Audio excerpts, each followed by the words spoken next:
ተመስገን ደቂ ዓበይቲ ዋይ ኣድነቕቲ ሊሊና ኣለኪስ ሊሊ ሓፍትና ብሰላም ተጋላጊላ ኣላ።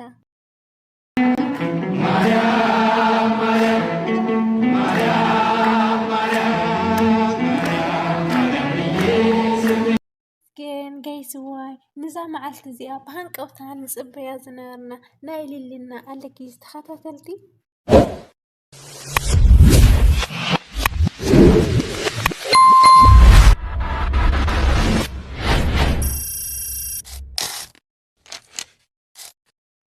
ሰላም ደቂ ዓበይቲ ከመይ እኒኢኹም? ንሕና ዲኹም ኣለኹ ፅቡቅ እግዚአብሔር ይመስገን ሰላም እየ።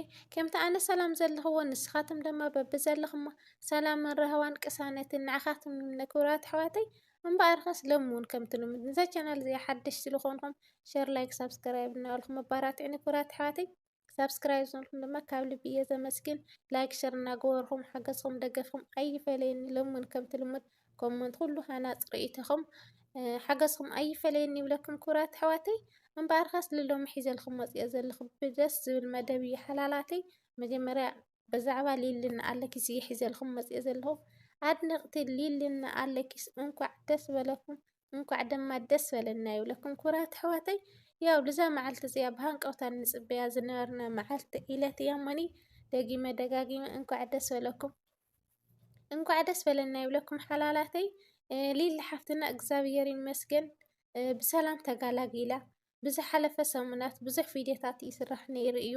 ያው ኩሉ ብናያቶም ቻናል እውን ለቂቆሞ ነይሮም እዮም ማናተ ወሊዳ ምናምን ዝብል ቪድዮታት ይስራሕሎሞኒ እቲ ሓቂ ካባና ኢኹም ትሰምዕዎ ማለት ሓዚ ኣይወለደትን ዝሮ ፅቡቅ ትምኒት እዩ ኢሎም ንሳቶም እውን ፅቡቅ ትምኒት እዩ ያኒ ስፔሻል ሚድያ ንጥቀም ኩሉ ነገር ንፈልጦ ኢና ማለትስ ኣርእስቲ ዝፀሓፍና ከዚ ቪድዮታት ኣብ ዩቱብ ኩሉ ነገር ስቀል ሓቀይ ሞይቱ ምናምን ይብሎሞ ግን ውሽጢ ኣቲኻ ልሞተ ሰብ የለ ያኒ ለኣርእስቲ እዩ ኣርእስቲ ርኡ ስለ ዝሰብ ዝኣቲ እዩ በቃ ማለት ሓቂ ነገር ኣብ ላዕላይ ተፅሒፋየስ ማንም ዝርእየልካ ሰብ የለይ ኣብ ላዕላይስ ግዴታ ኢኻ በቃ ንሰብ ሰሓብ ነገር ኢኻ ትፅሕፈና ንኸምኡ ኢሎም እዮም ኣብ ውሽጢ ኣትዮም ግን ፅቡቅ ትምኒት ብጣዕሚ ደስ ዝብል ትምኒታት ምናምን እዮም ላተመነየሎም ነይሮም። ያው እሳቶም እውን ዚ ቪድዮ ላዕላይ ሪኦም ውሽጢ እውን ሰሚዖም ሪኦም እዮም እሳቶም ለ ፅቡቅ ትምኒት ስለ ዝኾነ ማናት ከም ዘይኮነት ግን ንፈልጥ ኢና እና ፅቡቅ ትምኒት እዩ ዝፅቡቅ እዩ ግን እቲ ሓቂ ካባና ስምዕዎ ይብል ነይሮም ክቡራት ኣሕዋተይ። እቲ ሓቂ ብናያቶም ቻናል ለቂቆምና ኣለው ክቡራተይ። ያው ኣለኪስ ሓውና ከምቲ እትርእይዎ ዘለኹም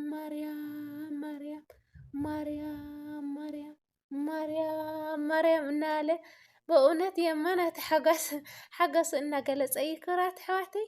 ያው እንኳዕ ደስ በለኩም እንኳዕ ደስ በለና ይብለኩም ሓላላተይ እና ማለት እዩ። ሊሊ ሓፍተይ ደሞ እንኳዕ ደስ በለኪ ክብል ይፈቱ ክብርቲ ሓፍተይ። ኣለኪስ ሓዊ እውን ከምኡ እንኳዕ ደስ በለካ እንኳዕ ድማ ኒ ኣቦ ንምዃን ኣብቅዐካ ሊሊዋይ እውን ከምኡ እንኳዕ ኒ ኣዶ ንምዃን ኣብቅዐኪ ክብርቲ ሓፍተይ። ውላድኩም እግዚአብሔር ኣምላክ ብጥበብ የዕብየልኩም ኣሕዋተይ ማዕረይ። ፍቅርኩም ደሞ እናሓደረ እናዓንበበ እናደመቐ ብፍቅሪ የንብርኩም ክቡራት ኣሕዋተይ።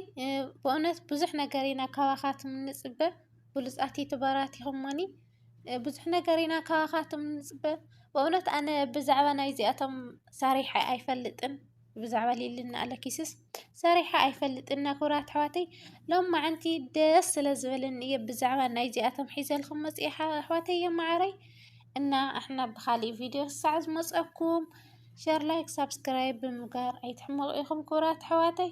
ያው ኣብ ስደት ስለ ዘለና ቪድዮታት ብዙሕ ኣይንለቅን ከምዚ ኢልና ኣይንቅፅልን ማለት ዓድና ከይድና ስደትና እግዚአብሔር ኣምላክ ስደትና ይሕፅረልና እሞኒ ዓድና ከይድና ብእውነት ብፅቡቅ ነገር ብፅቡቅ አይድያ ብፅቡቅ ኣምሃርና ኣዘናግዒ ዝበልናዮ ቪድዮታት ንለቀልኩም ኢና ዓድና ከይድና ኣብዚ ምስ ናይ መዳም ስራሕ ያው ኩሉ ነገር መዳም ዘለኸን የርድአክን እዩ ኩላትና ስደት ዘለና ኣሕዋትስ ይርድአና እዩ ምስ መዳም ኮይንካ ክንደየናይ ነፃነት የብልካዮ ዝኾነ መስሐቂ መዘናግዒ ዝኾነ ነገር ክትሰርሕስ ግዜ የብልካይ ንከምዚ ሪከርድ ትገብር ገለ ኳሲ ካብ መደቀሲ ኢኻ ካብ ናይ ድቃስ ሰዓትካ ቃፂዕኻ ብዙሕ ነገር ስለ ዝኾነ እይና ኣሕዋተይ የማዓረይ ብከምዚ ዓይነት ስለዘይንቅፅል ላጠፋና ከዚ ኣብ ወርሒ ኣብ ምናምን ስለንመፅእ ኣለና عدنا خيدنا سدتنا مسح صارنا عيننا عين مسولدنا مسرقنا بصبغ سرحتي خنموصكم إنا بزي عين قصلين كبلكم يفوت كورات حواتي